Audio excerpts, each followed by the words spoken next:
The coffee had gone cold in my travel mug 3 hours ago, but I kept taking sips anyway. Anything to stay alert. 14 hours. That's how long I'd been at St. Mary's Hospital, elbows deep in surgeries and emergency consults. 29 years old, and I couldn't remember the last time I'd slept more than 4 hours straight. The exhaustion lived in my bones now, permanent as the thin scar on my left forearm from a scalpel accident during my residency. It was Tuesday night, nearly midnight, when I finally signed off on my last patient chart and grabbed my jacket from the staff lounge. The hospital always felt different at this hour. Quieter. The daytime chaos of gurneys rattling down hallways and overhead pages calling for doctors had faded into something almost peaceful. Almost. I pushed through the emergency exit doors into the October night. Boston cold hit my face immediately, that kind of damp chill that seeps through every layer you're wearing. The parking lot stretched out before me, half empty under flickering yellow security lights that had needed replacing for months. I'd parked in the back corner near the maintenance shed because I'd arrived at 6 that morning when the closer spots were already taken by the night shift nurses. My Honda waited for me in the distance, a faithful companion that had seen better days. The paint was faded. There was a dent in the passenger door from where someone had hit me in a grocery store parking lot 2 years ago, and the check engine light had been on for 3 months. But it ran.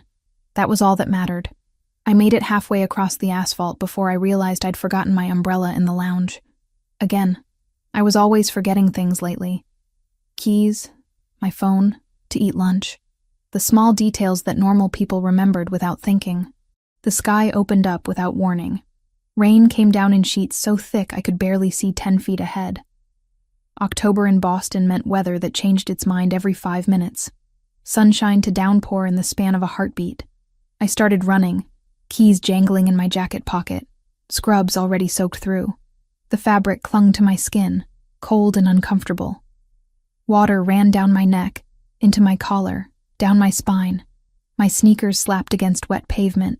That's when my shoe caught on something. Maybe a crack in the asphalt. Maybe just my own clumsiness after being on my feet for 14 straight hours. My ankle twisted. I went down hard. The impact knocked the wind out of me.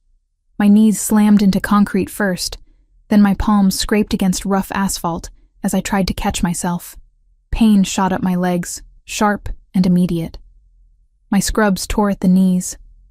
I felt skin split, felt the sting of cuts opening. I stayed there, kneeling in a puddle in an empty parking lot at midnight. Rain pouring down my neck and soaking through my hair. My hands burned where I'd scraped them. My knees throbbed. And something inside me just broke. Not broke like a bone snapping. Broke like a dam finally giving way after holding back too much pressure for too long. I cried. Not the quiet, dignified kind of crying you do in bathroom stalls between surgeries when you lose a patient. Not the controlled tears you let slip when you're alone in your car after a particularly hard day. The ugly kind. The kind that comes from somewhere deep in your chest and claws its way out whether you want it to or not. Sobs that hurt my ribs. Tears that mixed with rain until I couldn't tell which was which. My whole body shook with it. 2 years. It had been 2 years since I lost her. Maria Grimaldiro. 62 years old. Scheduled mitral valve repair. Routine as these procedures go. I'd done it dozens of times before. The surgical team had gone over every detail that morning. Her charts were perfect. No red flags. No concerning history beyond the valve issue we were there to fix. Everything went according to plan until it didn't. Sudden cardiac arrest. No warning. No reason that made sense. Her heart just stopped responding. One moment the monitors were beeping steadily, showing normal rhythm. The next, the flatlined scream that every surgeon dreads. I did everything right. I shocked her. Once. Twice. 3 times. Administered every drug in the book. Epinephrine. Atropine. Pushed them myself when the nurses weren't fast enough. Started chest compressions until my arms burned and sweat dripped into my eyes despite the cold of the operating room. The attending physician took over when I started losing my grip. My hands were shaking too badly. We tried for 40 minutes. 40 minutes of fighting for her life while her body gave up piece by piece. While the color drained from her skin, and the monitors kept screaming that awful flatline sound that would haunt me forever. She died on my table, under my hands. While I was supposed to be saving her, the hospital review board cleared me, called it an unforeseeable complication, acute myocardial infarction secondary to undiagnosed coronary artery disease that hadn't shown up on any of her pre-surgical scans. Not my fault, they said. Nothing I could have done differently, they assured me. Statistics supported them. Sometimes patients just died. Sometimes hearts gave out for reasons no one could predict. Sometimes the best surgeon in the world couldn't save someone whose time had simply come. But that didn't matter. None of the logic mattered. None of the statistics or review board findings or reassurances from colleagues changed the fundamental truth. I still saw her face every time I closed my eyes. Still felt the weight of her not breathing. Still heard the flatline in my dreams. Still woke up at 3 a.m. replaying every decision I'd made in that operating room, searching for the moment I could have done something different. I'd saved 43 patients since Maria died. 43 hearts that kept beating because I knew exactly where to cut, where to stitch, how to repair what was broken. I'd performed complex procedures that other surgeons wouldn't attempt, saved people who shouldn't have survived, built a reputation as one of the best cardiothoracic surgeons at St. Mary's despite being younger than most of my colleagues. But none of that erased her. Maria Grimaldiro, 62. Mother. Someone's whole world, gone because I couldn't save her. Eventually the rain slowed. My knees screamed in protest when I finally stood up. Blood seeped through the torn fabric of my scrubs, mixing with rainwater. I limped to my Honda, fumbled with the keys because my hands wouldn't stop shaking, and collapsed into the driver's seat. Water dripped from my hair onto the upholstery. My hands left bloody streaks on the steering wheel. I sat there for a long time. Engine off. Just breathing. Just trying to remember how to be a person instead of a broken thing kneeling in a parking lot. The drive home took 20 minutes. I lived in a small apartment in Dorchester, 1 bedroom, barely furnished. I'd moved there after my parents died in that car accident when I was 19. Just me and Tyler now, my little brother. Though at 23, he wasn't so little anymore. He had his own place near Boston University where he was finishing his economics degree. We talked maybe once a week, texted more often than that. He was the only family I had left. The only person in the world who remembered what our mom's laugh sounded like. Who knew that our dad used to make terrible jokes at the dinner table. Who understood what it felt like to lose everything at once and have to keep living anyway. I parked in my assigned spot, grabbed my purse, trudged up 3 flights of stairs because the elevator was broken again. My apartment smelled stale when I opened the door. I'd forgotten to take out the trash before my shift. Had forgotten to open windows. Had forgotten to do a lot of things because my brain was too full of other people's hearts to remember my own life. I stripped off my wet scrubs in the bathroom, examining my scraped knees in the mirror. They'd need cleaning. Probably bandages. I stood under a scalding shower until my skin turned pink, and the water finally ran clear instead of tinged with blood. Put on an old sweater that had belonged to my dad and leggings that had holes in them. Made chamomile tea that I didn't drink. It sat on the coffee table, steam rising into the darkness of my living room. I curled up on my secondhand couch, wrapped in a blanket that smelled like the lavender detergent I always used. Stared at the wall until 3 a.m. Sleep wouldn't come. It never did when the guilt got this bad. At 3:15 I gave up, grabbed my laptop from the coffee table and opened it. The screen's blue light hurt my eyes in the darkness. My fingers moved on autopilot, typing the same search I'd typed every week for the past 2 years. Maria Grimaldiro obituary. The page loaded.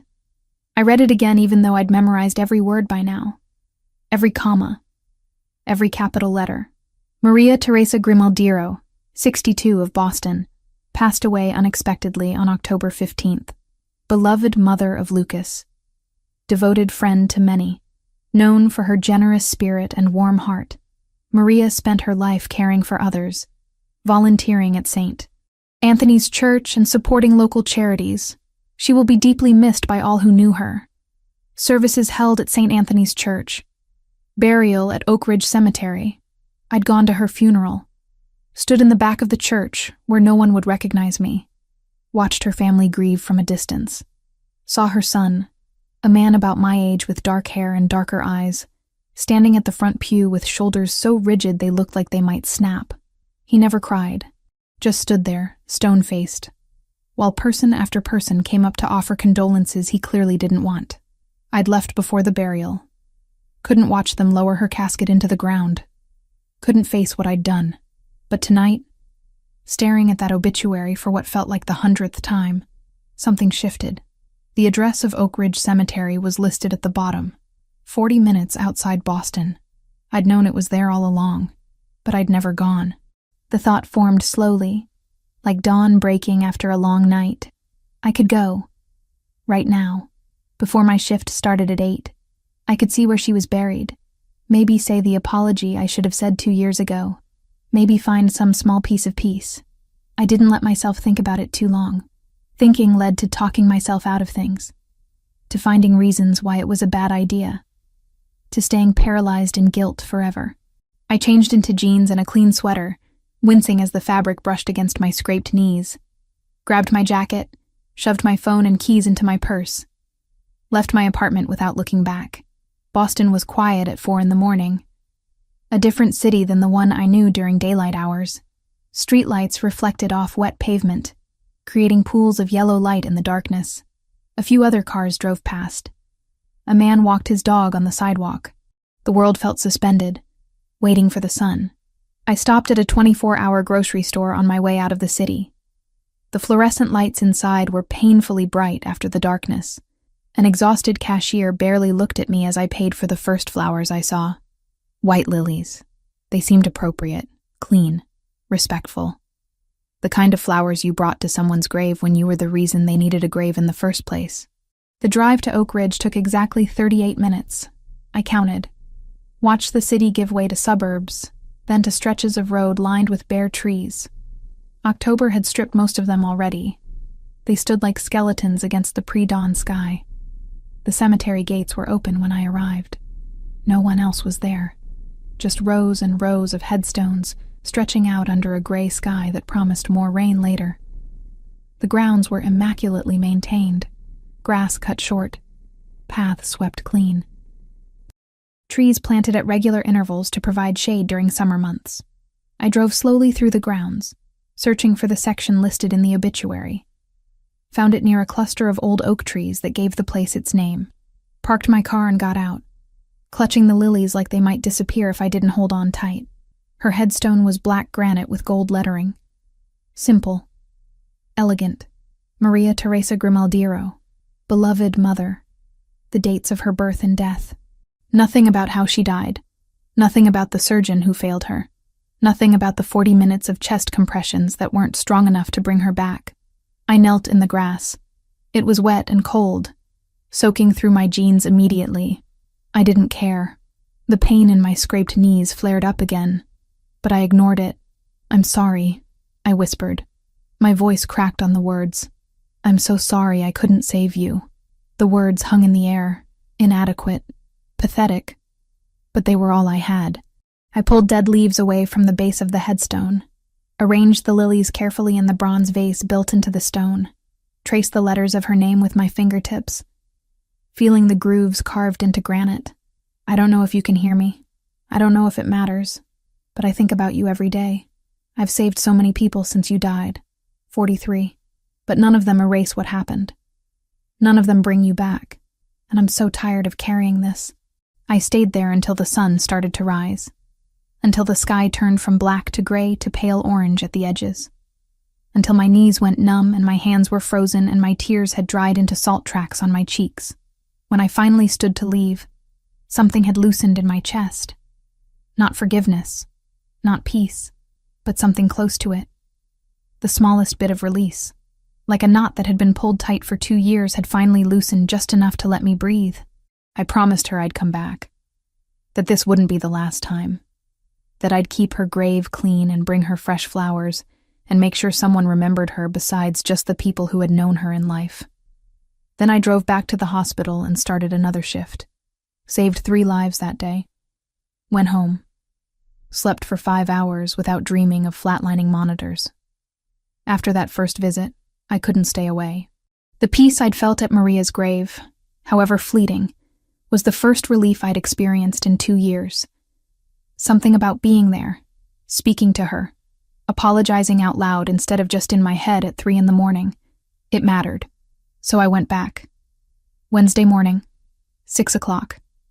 Before my shift started at 8, I drove the 38 minutes to Oak Ridge Cemetery with fresh lilies in the passenger seat. The sun was just starting to rise, painting the sky in shades of pink and gold, beautiful in a way that made my chest ache. I found her grave easily this time, knelt in the grass, which was slightly drier than it had been during that first rain-soaked visit, removed the wilted flowers from the bronze vase, replaced them with fresh ones, cleaned the headstone with the sleeve of my jacket until the black granite shone. I came back, I told her. My voice sounded small in the vastness of the cemetery. Like I promised. I stayed for 20 minutes, long enough to feel that same loosening in my chest. Then I drove to the hospital and performed 2 surgeries that day. Both patients survived. The following Wednesday, I went again. Same time. 6 a.m. This time I brought pink roses because the grocery store had run out of lilies. I told Maria about a particularly difficult surgery I'd done the day before. A 70-year-old man with triple bypass. He'd made it through. Would probably see his grandchildren graduate high school. I wish I could have done that for you, I whispered. Wish I could have given you more time. By the 3rd week, it had become something I needed. A ritual that grounded me. Every Wednesday at dawn, I'd wake before my alarm, shower quickly, grab coffee from the machine in my apartment building's lobby, and drive. The 40-minute commute became meditation. Time to breathe before the chaos of the hospital consumed me. I varied the flowers, white lilies, pink roses, yellow carnations. Once, purple irises because they reminded me of my mother's garden when I was a child. I'd clean the headstone, arrange the blooms, talk to Maria about my week, about patients I'd saved, about the ones I couldn't, about the exhaustion that never quite left my bones. It helped. More than I'd expected. The guilt didn't disappear, but it became something I could carry instead of something that crushed me. Megan Foster noticed the change first. We'd gone through surgical residency together, ended up at St. Mary's around the same time. She was an orthopedic surgeon, brilliant with bones and joints. We'd grab coffee in the hospital lounge between shifts, decompress together after particularly brutal days. It was during one of those coffee breaks, 3 weeks after I'd started visiting the cemetery, that she cornered me. Okay, what's going on with you? Megan set her mug down on the table between us, her dark eyes studying my face with the same intensity she probably used to examine x-rays. I looked up from my phone where I'd been reading through patient notes. What do you mean? You seem different. Less tense. You're actually sleeping, I can tell. The circles under your eyes aren't as dark. She leaned forward, elbows on the table. Did you start therapy? New medication? Find religion? I laughed despite myself. None of the above. Then what? Because whatever it is, keep doing it. You look more like yourself than you have in months. I wanted to tell her. Almost did. But how could I explain that I'd been visiting the grave of a patient I'd lost 2 years ago? That I'd turned it into a weekly ritual? It sounded obsessive. Maybe it was obsessive, but it was helping. So I wasn't about to stop. Just working on some stuff, I said vaguely. Trying to take better care of myself. Megan raised an eyebrow but didn't push. That was one thing I appreciated about her. She knew when to let things go. Well, whatever you're doing, it's working. You even smiled at that annoying attending yesterday. Thought I was hallucinating. Dr. Patterson is not that bad. He asked you to recheck sutures on a surgery you'd already done perfectly because he was bored and wanted something to critique. He's exactly that bad. She picked up her mug again, took a long sip. You coming to the fundraiser gala next month? The hospital's big donor event? Probably not. You know I hate those things. Come on, Hannah. Free food. Open bar. You can leave after an hour and no one will notice. I'll think about it. She gave me a knowing look that said she didn't believe me for a second, but let it drop. We finished our coffee, headed back to our respective departments. I had a valve replacement scheduled for 2 that afternoon. The 4th Wednesday, I brought white roses. It was early November now, cold enough that I could see my breath in the air. I'd worn a heavier jacket, wrapped a scarf around my neck. The cemetery was beautiful in autumn, trees ablaze with red and orange leaves, the morning mist hanging low over the grounds.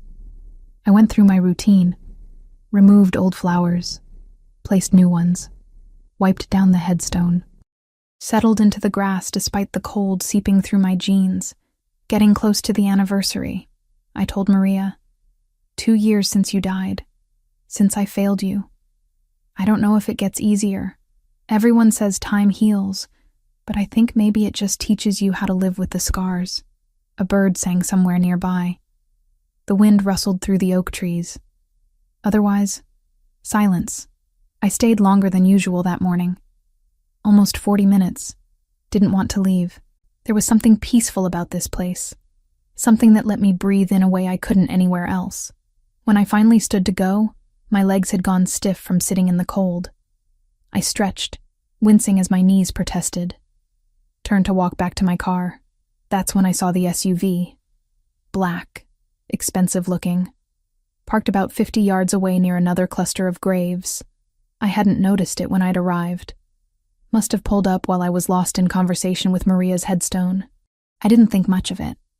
Other people visited loved ones here. Of course, there would be other cars. I climbed into my Honda, started the engine, let it warm up for a minute before pulling away. The next Wednesday, it rained. Torrential downpour that started the moment I stepped out of my apartment building. I stood there holding my keys, looking up at the dark sky, debating whether to skip my visit for the first time since I'd started, but I knew I wouldn't. Couldn't. Breaking the routine felt wrong, like I'd be failing Maria all over again.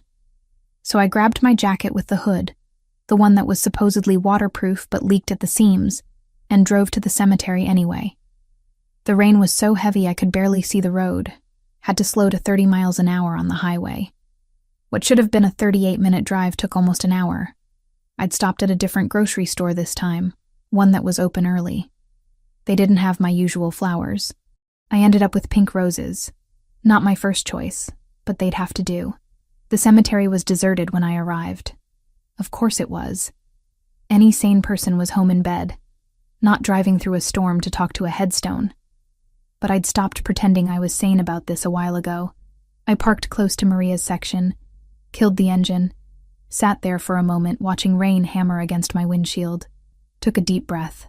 Then I grabbed the roses and got out. The water soaked through my supposedly waterproof jacket within seconds. Rain ran down my neck, plastered my hair to my skull, turned my jeans heavy and cold. I trudged across the grass, shoes squelching with every step. Maria's grave looked lonely in the storm. The flowers I'd left last week were beaten down by rain. I knelt in the mud, not caring anymore about staying dry. I was already drenched. "Sorry about the pink roses," I said, raising my voice to be heard over the downpour. "They were out of lilies. Seems like everyone's buying flowers today." I pulled the dead flowers from the vase, set them aside, arranged the new roses carefully despite my numb fingers. Then I just knelt there, rain pouring down, and let myself feel everything I'd been holding back all week. I'm so tired, Maria. So tired of carrying this, of feeling like I failed you. I know you probably wouldn't want me to torture myself like this, but I can't stop, can't let go. The rain kept falling. Thunder rumbled somewhere in the distance. I don't know how long I stayed like that. Long enough for my knees to go numb. Long enough for the cold to seep into my bones. Long enough that when I finally heard footsteps approaching through the mud, I didn't react at first. Then a shadow fell across me. I looked up slowly, rain dripping into my eyes. A man stood beside me, tall, dark hair slicked back from the rain. Wearing an expensive black suit that somehow still looked immaculate despite the storm. He held a massive umbrella, the kind that could shelter 3 people. But he wasn't offering to share it. He was just standing there, staring down at me with eyes so dark they were almost black. Intense in a way that made my heart stutter. I froze. My hand was still on Maria's headstone, fingers pressed against the cold granite. "How did you know her?" His voice was quiet, controlled. But there was something underneath it. Something sharp. I should have stood up, should have said something, but my brain had short-circuited. Because I recognized him. Not his face, exactly, but I knew who he was. The man from her funeral. The one who'd stood at the front pew with shoulders like iron. Her son. My voice came out as barely a whisper. I cleared my throat, tried again. I was her doctor. His expression didn't change. Just kept looking at me with those dark, unreadable eyes. Her doctor. Yes. I finally forced myself to stand, though my legs were shaking. From cold or fear or both. I was. Her doctor. Before I couldn't finish the sentence. Before she died. Before I let her die. Before I failed to save her. He studied me for a long moment. Rain continued to pour down around us. I was shivering now, teeth starting to chatter, but I couldn't look away from him. You come here often, he said. Not a question. A statement. How did he know that? Had he seen me before? This is the first time in the rain. Something flickered in his eyes. Too quick to identify. You should get out of the storm. You'll get sick. Then he turned and walked away. Just like that. Didn't introduce himself. Didn't ask my name. Didn't demand to know why I'd been visiting his mother's grave every week for a month. I stood there, frozen, watching him disappear into the rain. Watching him climb into that black SUV I'd seen last week. Watching him drive away without looking back. My heart was pounding. Hands trembling. And it wasn't from the cold anymore.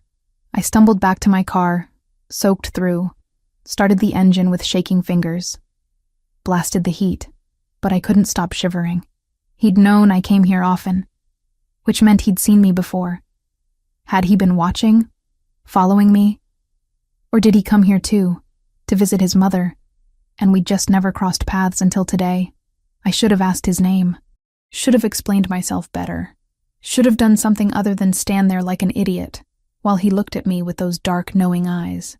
By the time I got back to my apartment, I was shaking so hard I could barely get my key in the lock. I peeled off my wet clothes, stood under a scalding shower until feeling returned to my fingers, changed into dry sweats, and made tea I actually drank this time. But I couldn't stop thinking about him, about the way he'd looked at me, about the controlled intensity in his voice when he'd asked how I knew her, about the fact that he'd walked away without demanding answers, without accusing me of anything, without revealing whether he knew what had happened to his mother. I called in sick to the hospital. Told them I had a migraine. Spent the rest of the day on my couch, wrapped in blankets, unable to stop replaying that encounter in my head. The next morning, I woke to my phone buzzing. A text from Megan. You okay? HR said you called in sick. That's not like you. I stared at the message for a long time before typing back. Fine. Just needed a day. I'll be in tomorrow. She responded immediately. Want me to bring you soup? I'm off at 6. I'm good. Thanks, though. I wasn't good, but I didn't know how to explain what was wrong. Didn't know how to put into words the fear that had settled in my chest. The fear that Maria's son knew exactly who I was. Knew that I was the surgeon who'd failed to save his mother. And that encounter in the rain wasn't random at all. I didn't go back to the cemetery the next Wednesday. Told myself it was because I had back-to-back surgeries scheduled. Told myself I needed a break from the routine. But the truth was simpler and more pathetic. I was scared. Scared of running into him again. Scared of those dark eyes that seemed to see through me. Scared of what he might know. Megan noticed my distraction during a procedure on Thursday afternoon. I was assisting her on a complex knee reconstruction. My usual steady hands fumbling with the retractors. You okay over there? She asked, glancing at me over her surgical mask. Fine. Just tired. You sure? Because you've been spacing out all week. Want to grab dinner after this? Talk about whatever's going on? Can't. Have an early morning tomorrow. It wasn't a lie. I did have an early surgery scheduled. But I also didn't want to talk about the man at the cemetery. Didn't want to explain why I'd been visiting my dead patient's grave every week. Didn't want to see the judgment in Megan's eyes. The following Thursday night, everything changed. I was finishing up paperwork in the doctor's lounge when my pager went off. Trauma Bay 3. Gunshot wound. All hands on deck. I ran. That's what you do when trauma pages you. You don't walk, you don't think. You just run. The emergency department was chaos when I arrived. Paramedics wheeling in a gurney at full speed. Blood everywhere. Nurses shouting. The attending barking orders. Male, approximately 30 years old, single GSW to the abdomen, entry wound lower right quadrant, no exit wound, BP dropping, heart rate 130 and climbing. I snapped on gloves, moved to the patient's side. His face was pale, lips tinged blue, shock setting in. We needed to move fast. Get him to OR2, now. Page anesthesia. I need 4 units of O-negative standing by. The surgical team mobilized with practiced efficiency. Within minutes, we had him prepped and under. I made the incision, found the bullet lodged near his liver, carefully extracted it, repaired the damage, sutured bleeding vessels, worked for 3 hours straight until his vitals stabilized. He'd live. Barely. But he'd live. It wasn't until we'd moved him to the ICU that I looked at his chart. Anthony Pellegrini. 32 years old. No listed next of kin. And a police officer stationed outside his room asking questions about gang affiliations. My stomach dropped. I knew that name meant something. Knew it was connected to organized crime. But I'd done my job. Saved his life. That's what I did. I didn't judge. Didn't ask questions. I just operated. 3 days later, Anthony was stable enough to be moved to a regular room, though still under police custody. I checked on him during rounds, keeping my visits brief and professional. He was healing well. Would probably be discharged within a week. That afternoon, I finished my last surgery around 4. Exhausted, hungry, wanting nothing more than to go home and sleep. I trudged to the parking lot, keys already in hand. That's when I saw it. The black SUV, parked right next to my Honda. The same one from the cemetery. My heart stopped. Then started pounding double time. I slowed my pace, debating whether to turn around and go back inside, call security, do something other than walk straight toward the vehicle I knew belonged to him. But then the driver's side door opened. He stepped out. Same expensive suit, same dark eyes, same presence that made the air feel heavier. "Dr. Collins," he said. Not a question. He knew my name. I froze 5 feet away from my car. "How do you know who I am?" "I make it my business to know things." He closed the distance between us in 2 strides. Not threatening, just direct. "We need to talk." "About what?" "About Anthony. My cousin. The man you operated on 3 days ago." Of course. Of course Anthony was related to him.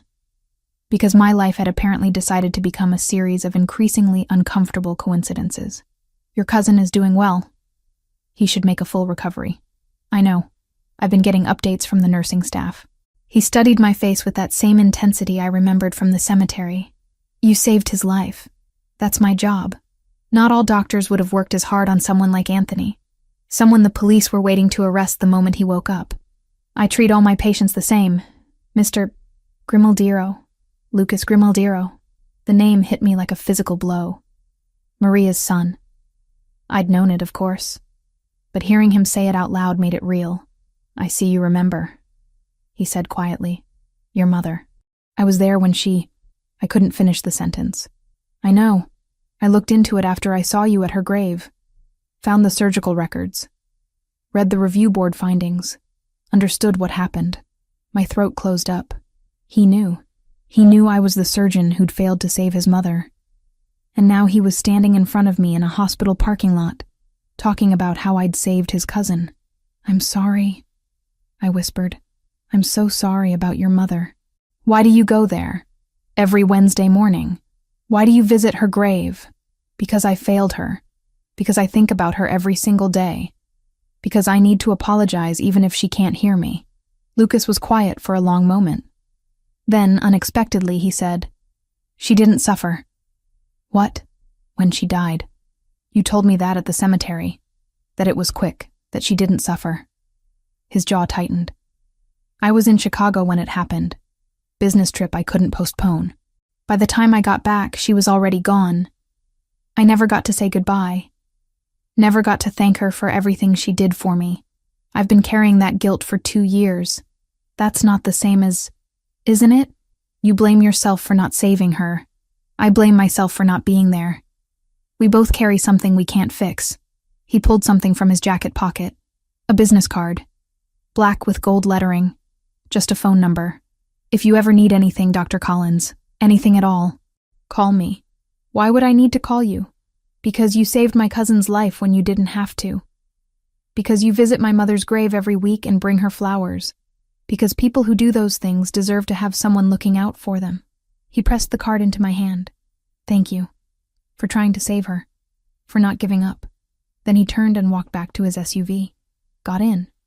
Drove away. Left me standing there holding a business card and trying to process what had just happened. He'd thanked me. The son of the woman I'd failed had just thanked me. I got in my car, hands shaking, and just sat there for a long time. The card felt heavy in my palm. I should throw it away. Should want nothing to do with Lucas Grimaldiro or his family or whatever world they operated in that involved cousins getting shot in police custody. But I didn't throw it away. I slipped it into my wallet. Told myself it was just because it would be rude to toss it immediately. Told myself I'd never actually call that number. Drove home. Made dinner I didn't eat. Lay in bed staring at the ceiling until 3 a.m. Finally got up. Grabbed my laptop. Searched his name properly this time instead of just reading his mother's obituary. Lucas Grimaldiro. Businessman. Owns several legitimate enterprises. Real estate. Restaurants. Import-export. But underneath the surface, whispers. Connections to organized crime. The Grimaldiro family. Boston's Italian Mafia. Territory disputes. Violence handled quietly and efficiently. I should have been terrified. Should have reported the encounter to someone. Should have stayed far away from anything connected to that world. Instead, I thought about how he'd looked when he said his mother didn't suffer. About the grief in his eyes that matched my own. About the fact that he'd thanked me instead of blamed me. 2 days later, I went back to the cemetery. Early morning. Gray sky threatening rain. I brought white roses this time and knelt in front of Maria's grave like I always did. Your son came to see me, I told her. Lucas, he's not what I expected. He thanked me. Even though I couldn't save you, he thanked me. The wind rustled through the oak trees. A bird called somewhere in the distance. I don't know what to do with that, I admitted. Don't know what any of this means. But I wanted you to know, your son is a good man, despite everything else. He's good. I stayed for 20 minutes, then drove to the hospital and started another day of surgeries. Saved 2 lives, lost none. The card stayed in my wallet. I didn't call, but I didn't throw it away either. Lucas called me 2 days later. I was in the middle of reviewing post-operative reports when my cell phone rang. Unknown number. I almost didn't answer, but something made me pick up. Dr. Collins. It's Lucas Grimaldiro. His voice on the phone sounded different. Softer. Less guarded than it had been in the parking lot. Mr. Grimaldiro. I set down my pen, heart already racing. Is something wrong with Anthony? Anthony's fine. Being discharged tomorrow, actually. Against medical advice, but that's his choice. A pause. I was calling to see if you'd have dinner with me. Tonight, if you're free. I should have said no. Should have made an excuse about being on call or too busy or literally anything else. But instead, I heard myself say, where? There's a restaurant in the North End. Bellinati. Do you know it? I can find it. 7 o'clock. I'll have a table reserved under my name. He hung up before I could change my mind. I sat there staring at my phone, wondering what I'd just agreed to. Megan cornered me in the lounge 20 minutes later. Okay, you've been weird all week and now you're smiling at your phone. What's going on? Nothing. Just a dinner. A dinner? She raised both eyebrows. With who? Someone I met recently. Hannah Collins has a date. Alert the media. She grinned. Good for you. When's the last time you went on an actual date? 2 years? It's not a date, just dinner. Right, just dinner with someone who makes you smile at your phone. She grabbed her coffee. Wear something nice. And text me when you get home so I know you're alive. I didn't tell her who the dinner was with. Didn't tell her anything else. Just finished my shift, went home, and stood in front of my closet for 20 minutes trying to decide what to wear. Eventually settled on black pants and a cream sweater. Simple, professional, not trying too hard. I left my hair down, put on minimal makeup, grabbed my jacket and keys. Bella Notte was tucked away on a quiet side street in Boston's North End, the city's Italian neighborhood. Small, elegant, the kind of place that didn't advertise because they didn't need to. The host greeted me at the door. "Dr. Collins, Mr. Grimaldiro is waiting for you." He led me through the main dining room to a private area in the back. Quieter, more intimate. Lucas stood when he saw me, buttoning his suit jacket in a gesture that seemed automatic. "Thank you for coming." "Thank you for inviting me." I sat in the chair he'd pulled out, feeling awkward. Out of place. This is a beautiful restaurant. My family owns it. Well, my aunt runs it. But the recipes are my mother's. He sat across from me, and for the first time I saw something other than intensity in his eyes. Softness. Grief. She used to cook here on weekends. Said it kept her connected to her roots. A waiter appeared with wine, poured 2 glasses without asking, then disappeared. Lucas raised his glass slightly. To my mother, and to the doctor who tried to save her. I didn't know what to say to that. So I just lifted my glass and took a sip. The wine was rich, smooth, probably expensive. "Tell me about her," I said quietly. "Your mother. Not as a patient. As a person." Lucas leaned back in his chair, wine glass cradled in one hand. "She was stubborn. Refused to slow down even when her health started declining. Said she had too much to do. Too many people who needed her." He smiled slightly. "She volunteered at the church, organized food drives for homeless shelters, made sure every kid in the neighborhood had Christmas presents. She sounds wonderful. She was the best person I knew. The only one who could make me feel human despite..." He trailed off, seemed to reconsider his words. "Despite the life I lead. What life is that exactly? One you probably shouldn't be part of, Dr. Collins." "Hannah. If we're having dinner, you can call me Hannah." "Hannah." He tested my name, the syllables careful on his tongue. "My family is complicated. Has been for generations. The legitimate businesses are real, the restaurant, the real estate holdings. But there are other enterprises. Ones I inherited when my father died 10 years ago. You're talking about organized crime. I'm talking about power. Territory. Obligations I can't walk away from even if I wanted to." His dark eyes met mine. "Which is why I shouldn't have asked you here. Why you should probably finish your wine and leave. But you did ask, and I came. So maybe tell me why." He was quiet for a long moment. The waiter returned with food I didn't remember ordering. Pasta with fresh herbs. Bread that smelled like heaven. We both served ourselves in silence. "My mother talked about you," Lucas finally said. Not by name, but she mentioned the young female surgeon who was assigned to her case. Said you had kind eyes, that you explained everything carefully. Made her feel safe. My throat tightened. I wish I could have saved her. So do I. But that's not why you're here. He set down his fork. You come to her grave every week. Bring her flowers. Clean the headstone. You saved my cousin when you could have let him die on that operating table and no one would have questioned it. You don't judge. Don't demand anything. You just care. Is that so unusual? In my world? Yes. He picked up his wine glass again. I haven't connected with anyone since she died. Haven't wanted to. But then I saw you kneeling in the rain talking to her grave and something shifted. Lucas, I don't know what you're expecting from this dinner, but I'm not expecting anything. Just wanted to share a meal with someone who understands what it's like to carry guilt you can't put down. His phone buzzed on the table. He glanced at it, frowned, silenced it. Tell me about your life, Hannah.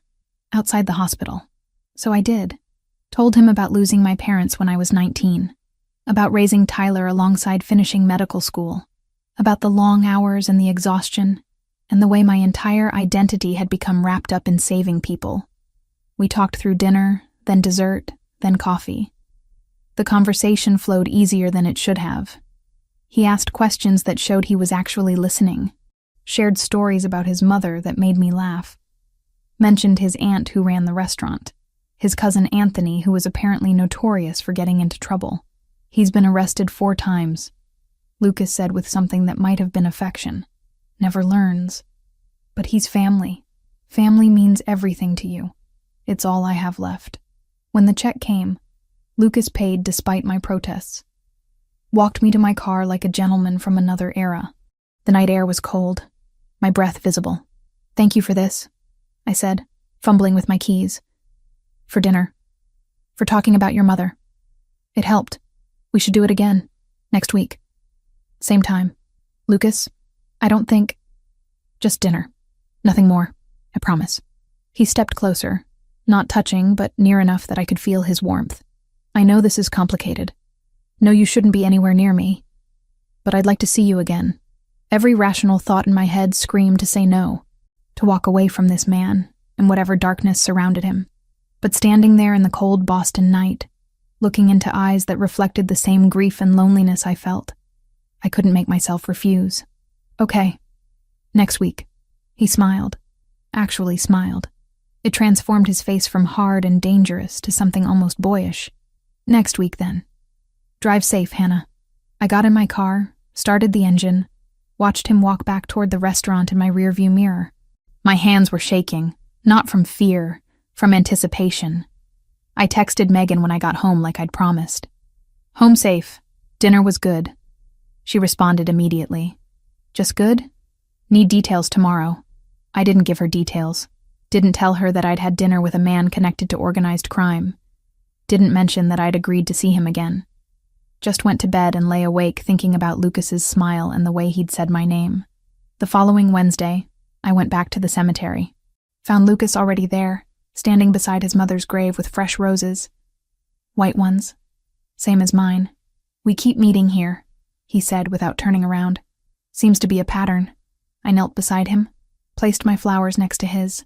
"Do you come every week too?" "When I can. Business doesn't always allow it." He crouched down, traced his mother's name on the headstone. "Thank you for last night. For listening. Thank you for inviting me." We stayed there together for 20 minutes. Not talking. Just existing in shared grief. When we finally stood to leave, Lucas caught my hand. "Same restaurant. Same time. This week. You're persistent." "I know what I want, Hannah. And I want to know you better." He let go of my hand, walked to his SUV, drove away. Left me standing there with a racing heart, and the certain knowledge that I was walking into something I didn't fully understand. But I went anyway. That night, and the next week, and the week after that. 6 dinners turned into something I looked forward to more than I wanted to admit. The call came at 2 a.m. I was deep in sleep when my phone started vibrating on the nightstand, pulling me out of dreams I wouldn't remember. I fumbled for it in the darkness, squinting at the screen. Unknown number. I almost declined, but something made me answer. Maybe instinct. Maybe the part of me that was always a doctor, always on call, always ready for emergencies. "Hello?" "Hannah," Tyler's voice, shaking, terrified. "Hannah, I need help." I sat up so fast my head spun. "Tyler, what's wrong? Are you hurt? I'm at the police station. They're saying I owe money. A lot of money. These guys, they came to my apartment and they said if I don't pay $20,000 by tomorrow, they're going to..." His voice cracked. "Hannah, I'm scared." My heart stopped. $20,000. "What did you do?" "It was just a poker game. Some guys from school said it was casual, just for fun. But it wasn't casual and I kept losing, and they said I could pay them back later. But now they want it all at once, and I don't have it." Words tumbling out in a panicked rush. "I'm so sorry. I'm so sorry. I didn't mean for this to happen." I closed my eyes, trying to think through the fear. Who are these people, Tyler? I don't know. Russians, I think. One of them had an accent. "Hannah, what do I do?" Russians. My mind immediately went to the Bratva, the Russian organized crime network I'd read about when researching Lucas. This was bad. This was very bad. "Okay, listen to me. Did they hurt you?" "No. But they said..." He took a shaky breath. "They said if I don't have the money by Friday, they'll break my legs. Maybe worse." Friday. That gave us 48 hours. I had $8,000 in my savings account. Money I'd been putting aside for years, barely scraping by to save anything at all. The bank wouldn't give me a loan. I'd already tried for a car loan last year and been denied due to my student debt. I didn't have family with money. Didn't have anyone I could ask for help. Except I did. I had Lucas's card in my wallet.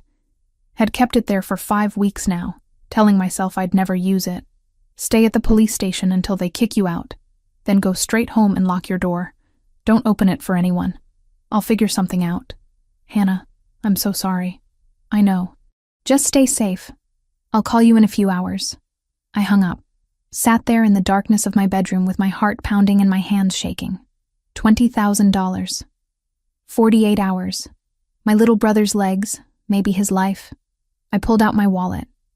Found Lucas's business card, black with gold numbers.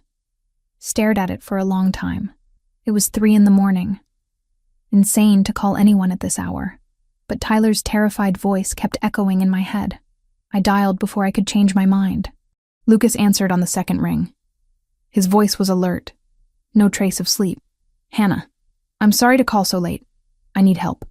The words came out strangled. It's my brother. He's in trouble. Where are you? Home. But Tyler's at the police station in Cambridge. He got mixed up in a gambling debt with some Russians, and they're threatening to hurt him if he doesn't pay $20,000 by Friday. Silence on the other end. Then, I'll be at your apartment in 20 minutes. Text me the address. Lucas, I can't ask you to. You're not asking. I'm offering. Send me the address. He hung up. I sat there holding my phone, wondering what I'd just done. But Tyler's safety mattered more than my pride or my fear of owing Lucas Grimaldiro. I texted him my address, then scrambled to make myself presentable, changed out of my pajamas into jeans and a sweater, pulled my hair into a ponytail, paced my living room for 18 minutes until headlights appeared outside my building. The black SUV parked in front. Lucas climbed out, still in a suit despite the hour. I buzzed him up, opened my apartment door before he could knock. Thank you for coming. He stepped inside, taking in my small apartment with a single sweeping glance. Tell me everything. So I did. Told him about Tyler's call, the poker game, the threats. Lucas listened without interrupting, his expression growing darker with each detail. How much can you cover yourself? He asked when I finished. 8,000. That's all I have saved. I'll handle the rest. Lucas, I can't just take $12,000 from you. You're not taking it. You're accepting help. He pulled out his phone, made a call, spoke in rapid Italian to whoever answered, then hung up and looked at me. The debt will be cleared by noon tomorrow. Tyler's safe. I felt my knees go weak. Just like that? Just like that. He moved closer, close enough that I could see the concern in his dark eyes. But Hannah, you need to understand something. These people don't forget. Even with the debt paid, your brother needs to stay away from any kind of gambling. Anything that could put him back on their radar. He will. I'll make sure of it. Good. Lucas hesitated, then reached out and tucked a strand of hair behind my ear. The gesture was so gentle it made my breath catch. You should have called me sooner. I didn't want to owe you anything. You don't owe me. This is what people who care about each other do. They help. His hand lingered near my face. But if it makes you feel better, we can call it even for you saving Anthony's life. This is worth way more than that surgery. To me, Anthony's life is priceless. So yes, we're even.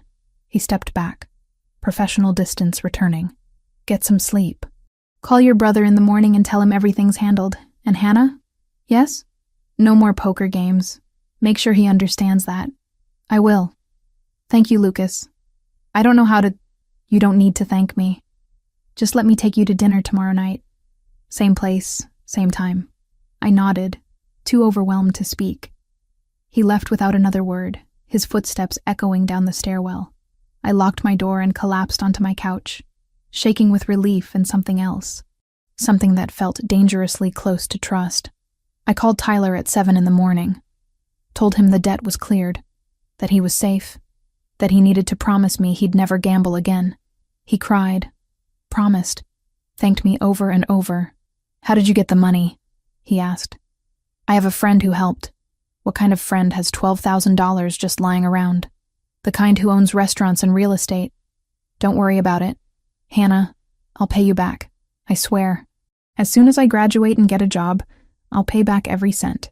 Just focus on graduating. And Tyler, stay away from poker games. Stay away from anything that even looks like trouble. I will. I promise. I love you. I love you too. That night, I met Lucas at Bella Knott as promised. He was already seated when I arrived. Wine poured, a slight smile on his face when he saw me.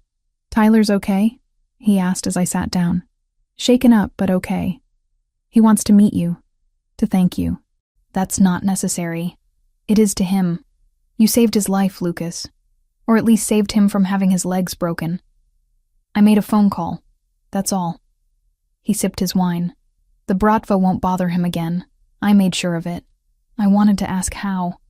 Wanted to know what kind of power Lucas wielded that he could make Russian mobsters back off with a single phone call. But I was also afraid of the answer. I need to find a way to pay you back. I said instead. No, you don't. $12,000, Lucas. That's not nothing. To me, it is. He leaned forward. Hannah, I don't want your money. What I want is for you to stop carrying everything alone. You take care of everyone. Your patients, your brother. But who takes care of you? I manage. You shouldn't have to just manage. His hand covered mine on the table. Warm. Solid. Let me help carry some of the weight. That's all I'm asking. I looked down at our hands. At the way his fingers curled around mine like it was the most natural thing in the world. At some point in the past 5 weeks, this had stopped being just dinners with the son of a patient I'd lost. This had become something else. Something deeper and more complicated. I'm falling for you, I whispered. And I don't know if that's a good idea. Probably not. His thumb traced circles on my palm. But I'm falling for you too. Have been since I saw you kneeling in the rain at my mother's grave. Lucas, your world is dangerous. I'm a surgeon. I save lives. I don't know how to exist in a place where people get shot and debts are paid with threats. You don't have to exist in that world. I keep it separate. Always have. He squeezed my hand. But I won't lie to you, Hannah. Being with me comes with risks. People will know you're connected to me. That makes you a potential target. Then maybe we should stop this. Before it goes any further. Is that what you want? I looked into his eyes. Saw the same loneliness and grief I carried. Saw someone who understood loss in a way most people couldn't. Saw a man who'd dropped everything to help my brother in the middle of the night without asking for anything in return. No, I admitted. That's not what I want. Then let's stop overthinking this. Let's just be two people who found each other in a cemetery and decided that maybe grief doesn't have to be carried alone. We had dinner. Talked about everything except the debt and the danger. He told me about his aunt's upcoming birthday party. I told him about a particularly difficult surgery I had scheduled. We laughed about Anthony's terrible jokes, shared dessert, held hands across the table like teenagers. When he walked me to my car later, he pulled me close and kissed me for the first time. Gentle at first, then deeper. His hands cupped my face like I was something precious, something worth protecting. I'll keep you safe, he murmured against my lips. I promise. And despite every logical reason not to, I believed him. 5 weeks became 6, then 7.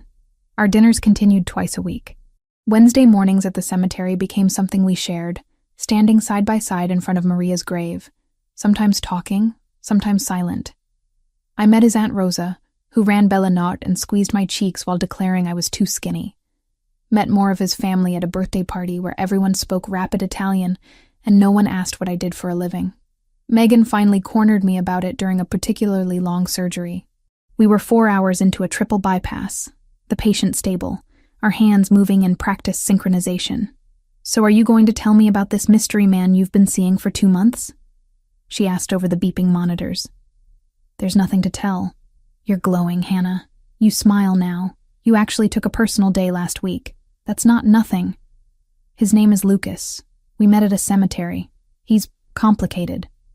Complicated how? His family is in the import-export business. Megan snorted. That's code for Mafia, isn't it? My hands paused for a fraction of a second. What makes you say that? Because I have eyes and a brain. The expensive restaurants. The way you're suddenly very vague about where you spend your time. The fact that your brother's gambling debt mysteriously disappeared. She glanced at me over her surgical mask. I'm not judging. I'm worried. You don't need to worry. Hannah, these people are dangerous. He's not dangerous. Not to me. How do you know? Because he held my hand when I couldn't sleep. Because he listened when I talked about Maria without judgment. Because when I'd shown up at his apartment one night after losing a patient, he just pulled me into his arms and let me cry without asking questions. I just do, I said. We finished the surgery in silence. The patient survived, would probably walk out of the hospital in a week. Another life saved. Another tally mark on my redemption scorecard. But that night, everything changed. I was leaving the hospital around 9 when Lucas called. His voice was different. Tense in a way I'd never heard before. Hannah, I need you to do something for me. Don't ask questions. Just do exactly what I say. My stomach dropped. What's wrong? There's been an incident. One of my men was shot. He can't go to a hospital without police getting involved. I need your help. Lucas, I can't perform surgery outside a hospital. That's illegal. I could lose my license. I know what I'm asking. And I wouldn't ask if there was any other option. His voice cracked slightly. It's my aunt's son, Rosa's boy. He's 19, Hannah. If he doesn't get help in the next hour, he's going to die. Rosa, the woman who'd called me too skinny and fed me until I couldn't move. Whose laugh filled Bellinata every night. Who'd lost her husband 5 years ago and lived for her children. Where are you? He gave me an address in Quincy. Bring whatever medical supplies you can carry. I'll have everything else you need. I hung up, stood in the parking lot trying to decide if I was about to throw away my entire career. My license. My ability to practice medicine. Everything I'd worked for since I was 19 years old and decided to become a doctor. But Rosa's face kept appearing in my mind. Her kindness. The way she'd welcomed me into their family without hesitation. I went back inside. Grabbed supplies from the emergency stockroom, filling a surgical kit with everything I might need for a gunshot wound. Antibiotics, sutures, local anesthetic, surgical tools. Anyone who checked would know what I'd taken. But I'd worry about that later. I used my attending badge to sign out the kit under the trauma cash umbrella, standard in mass casualty overflow, so if pharmacy audited the drawers, the pull would read as a legitimate standby restock. It wouldn't fool a determined investigator forever, but it bought me time and kept the night shift from getting blindsided by missing instruments. The drive to Quincy took 25 minutes. The address was a house on a quiet street. Lights on inside, an SUV parked in the driveway. Lucas met me at the door before I could knock. Thank you for coming. Show me the patient. He led me through a modest living room into what looked like a converted bedroom. The boy, and he was just a boy despite being 19, lay on a table covered in plastic sheets. His face was pale, lips tinged blue, shock setting in fast. What's his name? I asked, setting down my kit. Marco. He's losing a lot of blood. I moved to Marco's side, assessed the wound. Entry point in the right lower abdomen, no exit wound. The bullet was still inside, probably lodged near his liver. This was bad. This was very bad. I need everyone out except Lucas. And I need better light. The room cleared. Lucas positioned lamps around the makeshift operating table. I scrubbed my hands in a nearby sink, snapped on gloves, took a steadying breath. This is going to be rough. I've never operated outside a hospital before. If something goes wrong, I trust you, Lucas said simply. I made the incision. Found the bullet fragment lodged dangerously close to the hepatic artery. Carefully extracted it with forceps, my hands steady despite my racing heart. Repaired the damage to surrounding tissue. Checked for internal bleeding. Sutured layer by layer. 2 hours. It took 2 hours of the most intense surgical work I'd ever done. When I finally stepped back, Marco's color had improved. His vitals were stabilizing. He needs antibiotics, monitoring. If he develops a fever or shows any signs of infection, he needs a real hospital. He'll have round-the-clock care. I'll make sure of it. Lucas's hand settled on my shoulder. You saved his life. I looked down at my blood-covered hands. At the makeshift operating room.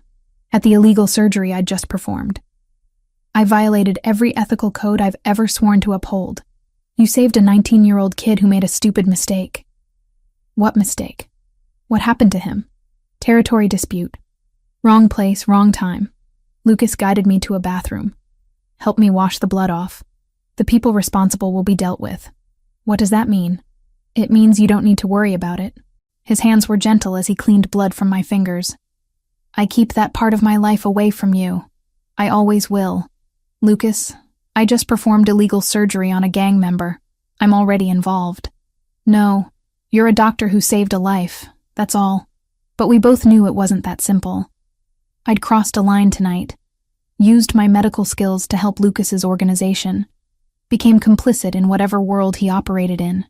When we left the house 2 hours later, after I'd checked on Marco one final time and given detailed care instructions, I was exhausted, shaking. Lucas drove me back to my car at the hospital, his hand finding mine across the center console. "I'm sorry I put you in that position," he said quietly. "Will this happen again? I'll do everything in my power to make sure it doesn't." "That's not a no." "No, it's not." He pulled into the hospital parking lot, killed the engine, turned to face me. "Hannah, if you want to walk away from this, from me, I'll understand. What I'm asking you to be part of is complicated and dangerous and unfair." I thought about Rosa, about Marco, barely older than Tyler, about Lucas's hands cleaning blood from mine with such care, about Maria's grave and shared grief, and the way he'd saved my brother without hesitation. "I'm not walking away," I heard myself say, "but I need you to promise me something. Anything. No more lies. If something's happening, if there's danger, you tell me. I'm either in this or I'm not. I can't be half in." Lucas cupped my face in his hands, kissed me hard. "Desperate. You're in. All the way in. And I'll do everything I can to keep you safe." I went home that night and lay in bed until dawn, wondering what I'd gotten myself into, wondering if saving one life was worth compromising everything else. But when I closed my eyes, all I could see was Marco's color returning, his breathing stabilizing, his life continuing because I'd been there. I'd saved him. Whatever else happened, whatever consequences I faced, I'd saved him, and maybe that was all that mattered. The days after Marco's surgery blurred together. I went through the motions at the hospital, performing surgeries with steady hands while my mind replayed that night over and over. The blood, the makeshift operating table, the way Lucas had looked at me afterward, like I'd done something heroic instead of something that could cost me my medical license. Megan's concerns echoed in my head constantly. She wasn't wrong. This was dangerous. But every time I thought about walking away, I remembered Lucas's face when he talked about his mother, the way he'd saved Tyler without hesitation, how he made me feel less alone in my grief. 3 days after Marco's surgery, Lucas showed up at my apartment with takeout from an Italian place I'd never heard of. Not Bella Nota this time. Somewhere quieter, more intimate. "How's Marco?" I asked as we settled onto my couch with containers of pasta. "Healing well, no infection. He wants to thank you personally, but I told him that's not happening." "Good." I twirled pasta around my fork. "Lucas, we need to talk about what happened." "I know." He set down his food, turned to face me fully. "I put you in an impossible position, asked you to compromise everything you believe in, and I'd do it again if it meant saving Rose's son. But I understand if that makes you want to walk away." "I don't want to walk away. That's what scares me." I met his eyes. "I should want to, should be horrified by what I did. But when I think about Marco dying on that table because I refused to help, I can't regret it. You're a good person, Hannah. Too good for my world. Stop saying that. I'm not some innocent caught up in your darkness. I made a choice. I chose to save him. I chose you. I took his hand. But I need to know what I'm actually choosing. No more keeping me separate from your life. If we're doing this, I need the truth." Lucas was quiet for a long moment. Then he stood, walked to my window, looked out at the dark street below. "My family has been in Boston for 4 generations. Started with my great-grandfather running protection for Italian businesses in the North End. By the time my grandfather took over, we controlled half the neighborhood. My father expanded into legitimate businesses. But the other side never went away. What other side specifically? Gambling mostly. Some import-export that isn't always legal. We don't deal drugs. Don't traffic people. Those are lines we don't cross. He turned back to face me. But we're still criminals, Hannah. We still hurt people who cross us. Still operate outside the law. And the shooting? Marco's shooting? Rival organization. Chinese triad called the Dragon Verde. They've been pushing into territory we've held for 20 years. There have been incidents. Marco was in the wrong place at the wrong time. Is it going to escalate? I'm trying to negotiate a settlement, but these things don't always end peacefully. His jaw tightened, which is why I need you to understand the risk. If you're with me, you become a target. Not immediately, not directly. But people will know you matter to me. That makes you vulnerable. What if I'm willing to take that risk? Why would you be? Because when I was with him, the guilt about Maria felt bearable. Because he looked at me like I was more than just a surgeon who'd failed someone. Because for the first time in 2 years, I felt like I might be able to breathe again. Because I'm falling in love with you. I said quietly, and I think you're falling in love with me too. Lucas crossed the room in 3 strides, pulled me up from the couch, kissed me like he was drowning, and I was air. When we finally broke apart, both breathing hard, he rested his forehead against mine. I'm completely in love with you. Have been since I saw you crying in the rain over my mother's grave. Then we figure it out. Together. He kissed me again. Slower this time. More careful. Like he was memorizing the shape of my mouth. We ended up in my bedroom. A tangle of limbs and whispered confessions. He told me about the scar on his shoulder from a fight when he was 16. I told him about the panic attacks I'd had after Maria died. We mapped each other's damage and decided it was beautiful anyway. The next few weeks fell into a pattern.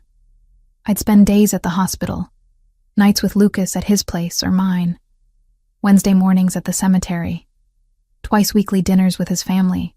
Tyler came to visit one weekend, met Lucas, pronounced him intense but okay, before pulling me aside to ask if I was sure I knew what I was doing. Not even a little bit, I admitted.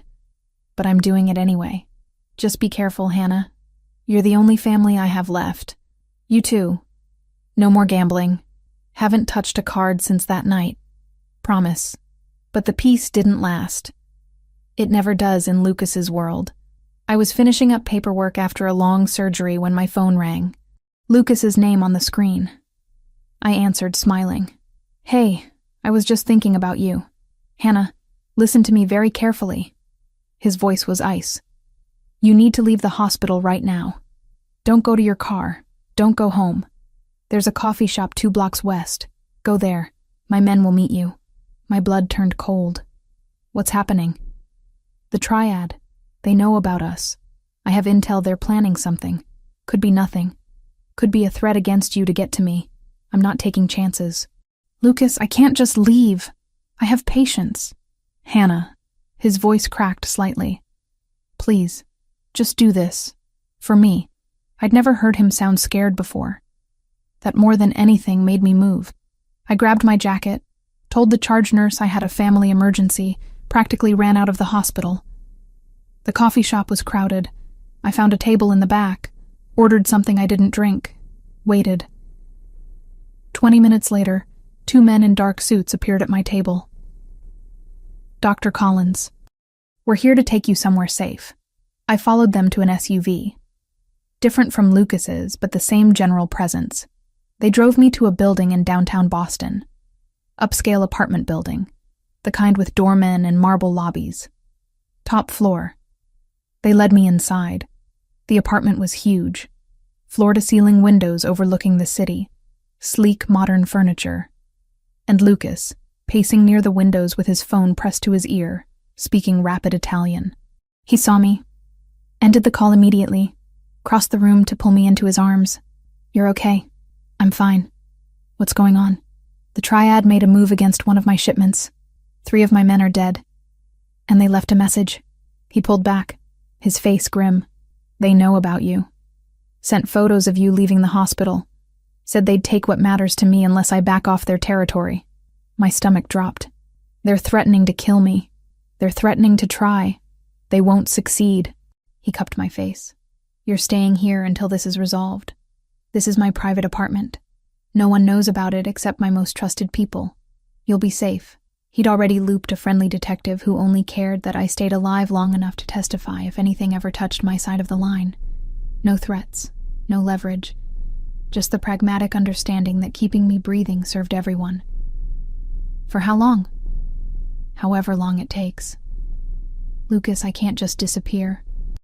I have surgeries scheduled, patients depending on me. I'll have Megan Foster notified. We'll say you had a family emergency. Needed to leave town for a week. You can't just upend my entire life.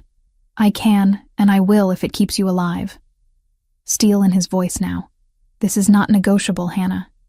You stay here, under guard, until the threat is eliminated. And how do you plan to eliminate it? His eyes went dark. However, I need to. I understood what he meant. He was going to kill them. The men threatening me would die, and Lucas would be the one to make it happen. How many? I whispered. How many what? How many people are you going to kill? As many as it takes. I should have been horrified, should have run screaming, but standing there in his arms, knowing these people wanted to hurt me, to hurt him, all I felt was grim acceptance. This was his world. This was the price of loving him. Promise me something, I said. Anything. Promise me you'll come back. That you won't die trying to protect me. I promise. He kissed my forehead. I'll always come back to you. He left 20 minutes later with 6 armed men. Left me in that glass tower with 2 guards stationed outside and instructions not to leave for any reason. I stood at the windows watching the city lights, wondering how many of those lights would go dark tonight because of me. The wait was torture. Hours stretched into an eternity. I called Tyler, told him I was fine but couldn't talk long. Tried to sleep, but couldn't. Just paced the apartment like a caged animal. My phone rang at 3 a.m. Lucas's name. It's done, he said. Exhaustion in every syllable. You're safe now. How many? Silence. Then, 7. The triad leadership is gone. The rest will fall in line or scatter. Either way, they won't come after you. 7 people dead. Because of me. Because I'd fallen in love with a man whose world solved problems with bullets. I'll be there in 20 minutes, Lucas said. Stay put. When he arrived, there was blood on his shirt. Not a lot. Just a spatter across the collar that he'd missed when cleaning up. He looked exhausted. Haunted. Like he'd aged 10 years in one night. I should have been afraid of him. Should have seen a killer. But all I saw was a man who'd done terrible things to keep me safe. Come here, I said. He came. Let me hold him. Let me clean the blood from his collar with a damp cloth.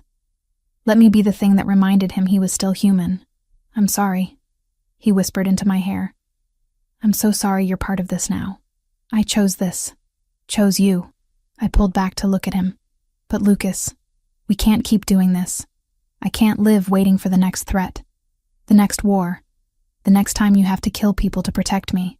I know. I'm working on changing things. Making the business more legitimate. It takes time, but I'm trying. How much time? A year, maybe 2, but I'll get us there. I promise. His hands framed my face. I'll build us a life where you don't have to be afraid. Where our children don't grow up in this world. Our children. He'd said it so casually, like it was a given that we had a future. You think about that? I asked. Having kids with me? Every day. I kissed him. Slow and deep and desperate, tasting the future he promised. The life we might have if we survived long enough to claim it. We made love in that glass tower as dawn broke over Boston. Gentle and fierce, and tinged with the knowledge that we'd crossed another line tonight. 14 people dead because of the territory war Lucas fought. And I loved him anyway. Maybe that made me broken. Maybe it made me complicit. But lying there in his arms as morning light spilled across the floor, all I could think was that I'd choose him again. Every time. Even knowing the cost. 3 months after the war with the triad ended, I moved out of my apartment in Dorchester. Lucas insisted I stay with him in his mansion in Beacon Hill. The place was enormous, 3 stories of brick and iron gates and security that made Fort Knox look casual, but it felt like a home. His home. And slowly, mine too. I resigned from St. Mary's 2 weeks after moving in. Couldn't reconcile the 2 halves of my life anymore. The doctor who saved everyone, and the woman who'd performed illegal surgery on a gang member, who loved a man responsible for 14 deaths. Megan tried to talk me out of it over coffee one last time. "You're throwing away your career," she said, concern etched across her face.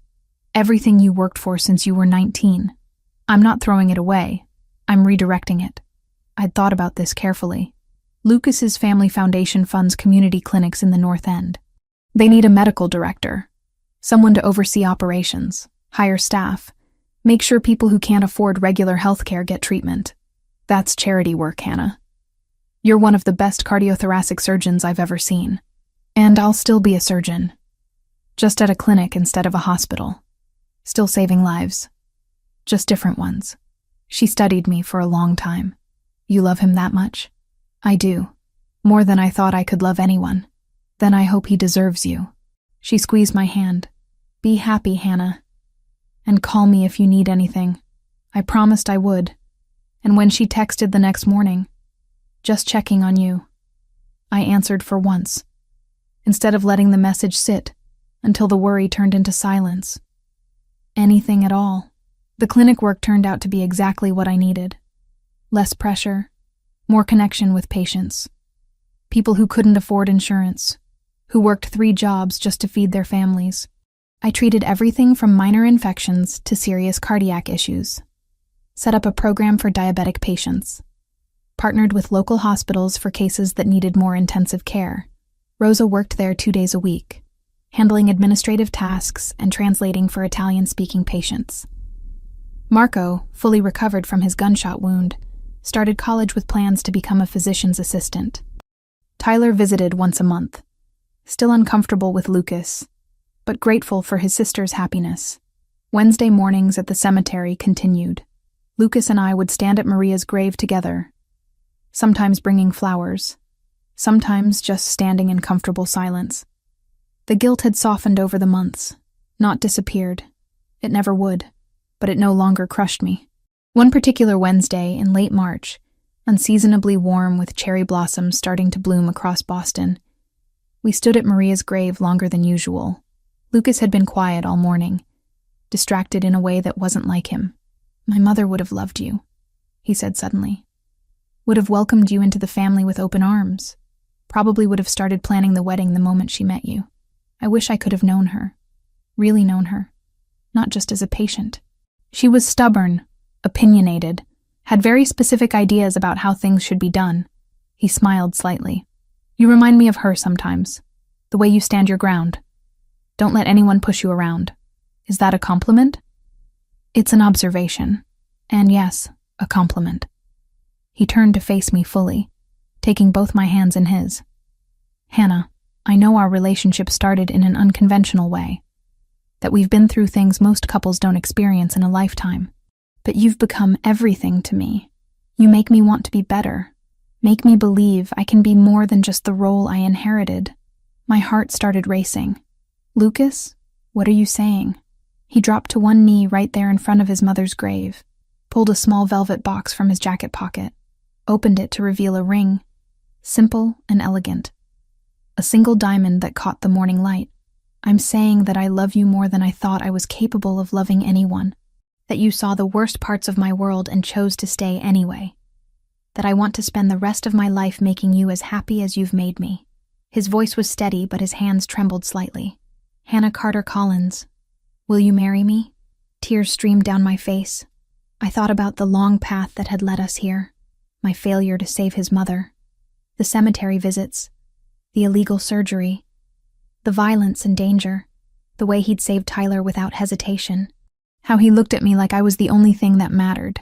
"Yes," I whispered, then louder. "Yes, I'll marry you." He slipped the ring onto my finger, stood, pulled me into a kiss that tasted like promise and redemption. When we finally broke apart, both laughing and crying, I noticed fresh flowers on Maria's grave that hadn't been there when we arrived. White lilies, just like the ones I'd brought that very first time. "Did you do that?" I asked. "My Aunt Rosa. I told her I was proposing today. She wanted to make sure my mother was here for it in spirit." I looked down at the flowers, at the grave of the woman whose death had brought us together. "Thank you, Maria," I said quietly, "for everything, for raising him right, for somehow bringing us together. I'll take care of him. I promise." Lucas's arms came around me from behind, his chin resting on my shoulder. "She knows. Somehow, I think she's been orchestrating this from the beginning." We stayed like that for a long time. Then we drove back to the mansion and called everyone we knew. Rosa cried and immediately started planning the wedding. Anthony congratulated Lucas and made inappropriate jokes about bachelor parties. Tyler flew in from a conference to meet us for dinner, shook Lucas's hand, and told him not to screw this up. The wedding happened 4 months later in a small church in the North End, the same one where Maria's funeral had been held. It felt right, like we were closing one chapter and opening another in the same sacred space. I wore a simple white dress. Lucas wore a black suit that made him look like a movie star. Rosa cried through the entire ceremony. Tyler walked me down the aisle with tears in his eyes. Megan stood as my maid of honor, still slightly worried but supportive. When the priest asked if I took Lucas Grimaldiro to be my husband, in sickness and health, for richer or poorer, I looked into those dark eyes that had seen so much pain and said, "I do," without hesitation. And when he kissed me as his wife, the church erupted in applause. The reception was at Bella Nota, the entire restaurant reserved for family and close friends. There was Italian food that could feed an army, wine that flowed endlessly, music and dancing until 2 a.m. Lucas's aunt danced with him, whispering something in Italian that made him laugh. Tyler got drunk and gave an embarrassing speech about how I'd always been too serious, and it was good to see me happy. At the end of the night, Lucas and I stood on the restaurant's back terrace, looking out at the Boston skyline. His jacket was draped over my shoulders against the chill. "Any regrets?" he asked quietly. "Not a single one." "You?" "Only that my mother isn't here to see this." He pulled me closer. "But I think she'd approve. Think she'd be happy that we found each other." "I know she would be." I rested my head on his shoulder. "Lucas, there's something I need to tell you." "That sounds ominous." "It's not. At least I hope it's not." I took a deep breath. "I'm pregnant. 6 weeks. I found out 3 days ago." He went completely still. Then he spun me around, hands on my shoulders, eyes wide. "You're pregnant? We're having a baby?" "We're having a baby." The joy on his face was indescribable. He picked me up, spun me around, kissed me hard. "We're having a baby," he repeated, like he couldn't quite believe it. "Are you happy?" "Happy doesn't even begin to cover it." He set me down gently, one hand moving to rest on my still flat stomach. "A baby. Our baby. I know the timing isn't perfect. We just got married. The clinic is still getting established. The timing is perfect. Everything about this is perfect." He kissed me again. "I love you, Hannah Grimaldiro. You and our baby, more than anything in this world." 6 months later, standing in front of Maria's grave on a Wednesday morning in early autumn, I whispered the news to her. "I'm sorry I couldn't save you, but I promise I'll take care of your son and your grandchild. I'll make sure they know about you, about your kindness and your strength. You'll live on through us." Lucas knelt beside me, his hand covering mine on the headstone. "Thank you, Mama," he said quietly, "for everything, for teaching me what love looks like, for somehow bringing Hannah into my life, for giving me the chance to be better than I was." We stayed until the sun rose higher, until warmth touched our faces, until peace settled over us like a blessing. Then we left the cemetery hand in hand, ready to face whatever came next. Together. Always together. Life wasn't perfect. Lucas's world still had dangers, still had complications that would never fully go away. But we'd built something real from grief and guilt and second chances. Built a family, built a future, and standing there with his hand in mine, our child growing inside me, I knew I'd choose this life again, every single time.